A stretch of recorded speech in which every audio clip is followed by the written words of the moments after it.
Hello students, இந்த வீடியோல union என்ன இன்டர்செக்ஷன் என்ன டிஃபரன்ஸ் பார்ப்போம். அதுக்கு முன்னாடி ரெண்டு செட் எடுத்துக்கலாம். Set A and set B. Set A வந்து நீங்க யூஸ் பண்ற Instagram எடுத்துக்கலாம். செட் B வந்து நீங்க யூஸ் பண்ற YouTube எடுத்துக்கலாம். ஓகே. இப்போ Instagram மட்டும் ஒரு சில பேர் யூஸ் பண்ணுவாங்க. YouTube மட்டும் ஒரு சில பேர் யூஸ் பண்ணுவாங்க. ரெண்டுமே சேர்த்து கொஞ்சம் பேர் யூஸ் பண்ணுவாங்க. ஓகேங்களா? Instagram யூஸ் பண்றவங்க and YouTube யூஸ் பண்றவங்க மொத்தமா சேர்ந்தா அதை நம்ம யூனியன் சொல்றோம். அது எப்படி எழுதலாம்னா A யூனியன் B, அதாவது இன்ஸ்டாகிராமும் யூஸ் பண்றவங்க தனியா, யூடியூப் யூஸ் பண்றவங்க தனியா, ரெண்டு பேருமே சேர்ந்தாதான் அது யூனியன். ஓகேங்களா? இப்போ ஃபர்ஸ்ட் ஒரு எக்ஸாம்பிள் சொன்னேன்ல, ரெண்டுமே யூஸ் பண்றவங்க ஒரு சில பேர் இருப்பாங்கன்னு சொல்லி, அந்த ரெண்டுமே யூஸ் பண்றவங்கள மட்டும் நான் செலக்டடா பிக் பண்ணி எடுக்கிறது தான் இன்டர்செக்ஷன். அதாவது A இன்டர்செக்ஷன் B.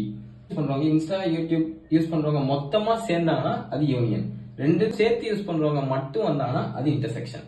இதுதான் யூனியனுக்கும் இன்டர்செக்ஷனுக்கும் உள்ள டிஃபரன்ஸ். Thank you.